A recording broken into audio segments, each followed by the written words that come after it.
Hi, I'm Gina Wagers. Just a little bit about me. I have three kids, Oliver, Eleanor, and Charlotte. I also have a dog named Stella. This is my ninth overall year in education. I graduated from Northern Michigan University and I taught for a year in Michigan before I moved to Kansas. My last 8 years in education, I've been here in USD 475 in Junction City. My first 4 years in the district here, I was the reading intervention teacher at the high school. And then we had a new superintendent come on board who wanted to develop an alternative school and a program for 7th and 8th graders so that they could catch up to their peers and be more prepared for high school. And so I have been the reading intervention teacher and helping build the 7th and 8th grade magnet program here in the district. This is my first semester working towards my master's degree, and I'm really excited about that. I feel like the last couple years with the changes that have been happening in our district, with being brought on board to help put together this new program and serve as an intervention teacher and share my expertise in that way, has really challenged me to think about the other leadership skills that I have that I've been kind of utilizing. And so I'm excited to see where that takes me. Kind of thinking, moving from my personal vision to our professional mission as educators. I feel like this module in the text really challenged us to think about the role that vision and mission statements play in a school's success. And so to summarize the text, many of them touched on this idea that well-written and implemented vision and mission statements are absolutely essential for school success. It's really like your roadmap to where you're headed, and it gives that driving force for what decisions are made and curriculums are brought on board in your schools. And so that was really kind of a key concept throughout all of the texts. Another thing that was mentioned pretty frequently in all of the texts was the process of creating those vision and mission statements. And I feel like one thing that was emphasized throughout was that this process is what dictates that outcome. If you don't have all of the correct stakeholders providing input, if you don't have that process where you're revising and revisiting your vision and mission statements, are they really as effective as they could be? Are they serving a role and a purpose within your school, or is it just something that you checked off a list? I also feel like the values that come from these documents, from these vision and mission statements, also become like a litmus test of sorts, because many of the texts mentioned that these not only influence what you say you want your school to become, but a lot of the decision-making processes that are used within the schools, the curriculums that you bring on board, the staff that you hire, decisions that administrators have to make, all of that is kind of filtered through these core values from the vision and mission statements. So thinking about some of the themes that were seen throughout these texts, vision statements are kind of like your roadmap to the future, and your mission statements are like your way to brag about and highlight what's in your toolbox right now that's helping you to get to where you want to go. The one text, what is a vision statement and why is it so important, really mentioned that vision statements can be used to attract and engage passionate, like-minded employees. And I thought that that was a really interesting point because in the face of this recruitment and retention challenge that we seem to have in education, not just in Kansas, but across the country, I would be interested to see if there was any more recent research or articles that challenge that point of view. That is this part of the reason why we're seeing this trend in education right now, where it's hard to maintain staff or hard to get staff, because do our vision and mission statements, is there this sense that we have not fulfilled those because of what's been happening with COVID and online education? So that would be something that I would love to kind of dive deeper into. The text, chapter 2, how to help your school thrive without breaking the bank, mentioned some more of the specific obstacles that are faced. So I thought it did a better job of diving into some of those challenges. And a lot of those had to do with perception and people's ability to be open to change, right? To change their mindsets, to challenge themselves, to think more in terms of, is what we're doing currently working? If it does need to change, what are we headed towards? I also like this idea that this text mentioned this idea of competition. And I think that's something that's pretty common, especially at the secondary level, when you think about district versus district competition, right? Especially with athletics and things like that. But your vision statement becomes something that kind of helps separate you from other schools, whether it's another district, but then also this idea that you're also in competition with the schools within your own district, right? Especially if you're a larger district and you have more than one middle school or multiple elementary schools, right? Parents have many choices and many options. So this idea that your vision statement and your mission statement need to be aligned within your district, but also do kind of place you in a position to be in competition with one another. So it creates this interesting balance of how do we challenge each other, but how do we also work towards that same vision? Thinking about mission statements, then the text, The Truth About School Mission Statements, mentioned this concept of coherent design. And I thought that was really something that was kind of key throughout all of the text, but not so well stated as it was in this one. I think the word design implies that this is intentional. And I feel like that was kind of a common theme throughout all of these texts. These vision and mission statements must be intentional. They're there for a purpose, and they should be there to kind of guide a lot of the things that are happening throughout the school. So this idea that they're designed with that intent, that it's not just written on a piece of paper or in a handbook and then forgotten, is really important. The other text, though, How to Write a Distinct Mission Statement, I feel like kind of contradicted and contrasted that a little bit. It talked about over communicating the school's core values so they become second nature, which obviously is important if you want this to be a part of everything that's happening in the school, not just something that you say you want your school to do. But then it also mentioned using mottos and acronyms. So I feel like this kind of contradicted a little bit of avoiding that gimmick, because mottos and acronyms can become kind of gimmicky and overused. And is your vision statement something that you want to be, or mission statement something that you want to be oversimplified, or is this for the sake of people being able to repeat it, or is it something that is more meaningful than that? Moving on then to thinking about those core values that come out of those statements, I was really surprised at the text 79 examples of school vision and mission statements, because it mentioned some of the most common words that were used in vision and mission statements. And among those were words like Christian, community, and safe.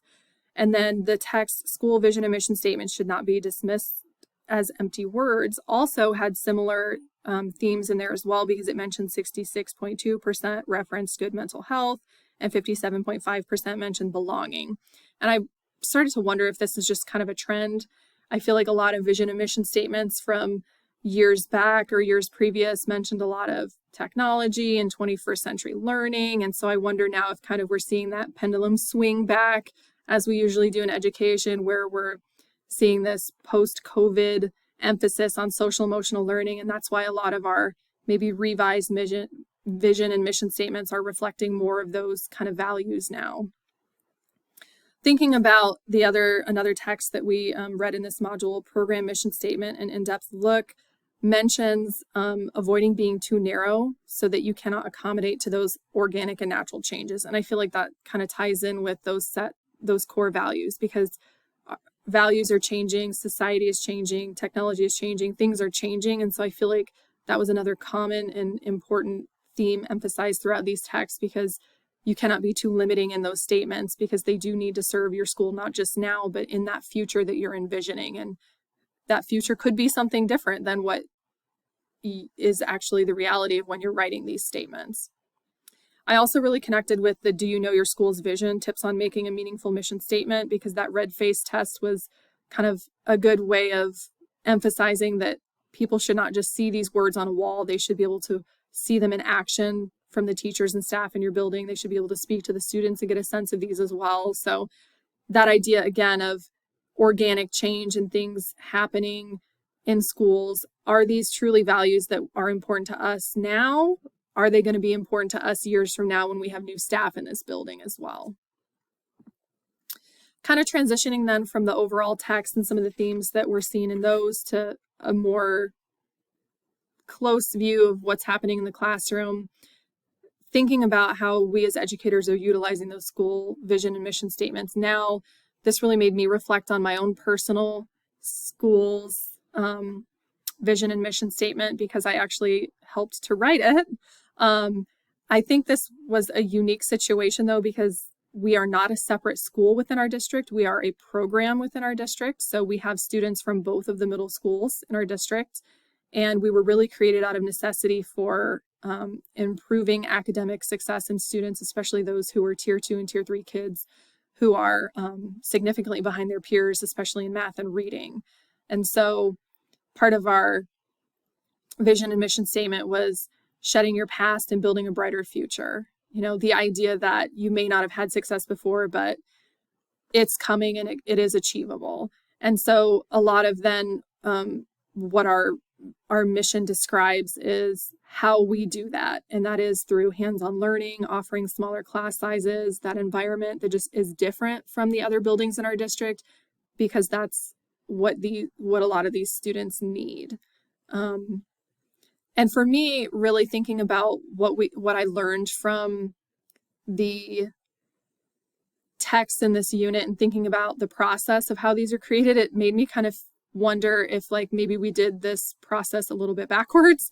It kind of made me think of like, what came first, the chicken or the egg? Because are we creating a vision or mission statement based on making this building fit into what we want it to be? Or are we allowing a school to take shape and then discovering our vision and mission statement along the way? And I feel like in our situation, it definitely was the latter. We were given a vision by our superintendent. The program was created and we had students in the building and we were operating before we had written a mission statement or anything like that. So it kind of came more organically, but I also feel like having that vision of like, this is what I would like for this program to become, and this is what I think it needs to be, really helped emphasize some of those important pieces that did make it into our document. So is our vision and mission statement current and relevant? I would say yes. I don't know that it's so current because I did help write it 3 years ago or 4 years ago now. So it, I think, is a good opportunity for us to revisit some of those things. I do think it is very relevant though, because the core of what we want here for our students is still the same, and that academic emphasis and re-engaging kids who have not been engaged in school, you know, in this alternative setting is really what is driving all of the staff that are here. I think it does support educational success just by the nature of it being an intervention program. I think it does support student well-being. I think that could be more clearly and explicitly stated in our vision and mission statement, just based on feedback that we've received from parents. When we say smaller class sizes, a lot of them, I think we want them to assume that that means that there's going to be a lot more in place to help their students feel safe and secure here. Whereas I feel like maybe we could state that a little bit more explicitly, because that is something that parents express that they really do want for their students, because they have not had that in other buildings in our district. I think it does influence continuous improvement just because we are such a new program and we are constantly having to deal with these changes and challenges as we go. But having built our vision and mission statement as we went through that process with different administrators, because we have had 3 different building principals in the 4 years that our program has existed, has also kind of been an additional challenge. But I think it has kind of forced us to reevaluate and think about our values and what we want to improve. And so kind of in closing here, thinking about the correlation and the relevance to our standards, obviously, in addition to talking about mission and vision statements, the ISTE standard that really stood out to me was 3.4.A, because this is obviously all about leading a team to establish infrastructure. And infrastructure is all about your building. It might need to be reinforced and resupported, but those vision and mission statements are what drive those repairs. And then thinking about what this helped me to figure out I might need to do as a leader in a school in the future, that community being essential, right? School is no longer just a place where students go, but we have opportunities for parents to learn, opportunities for families to get engaged. So it's not just a place for students. And then again, emphasizing that values are a living part of the school. The culture and climate depend on the staff being constantly developed and trained on those values so that they can then carry those things out as well. So thinking about how professional development is planned and carried out is something else that I think I've taken away from this that would influence me as a leader as well. And then that is the reference page here.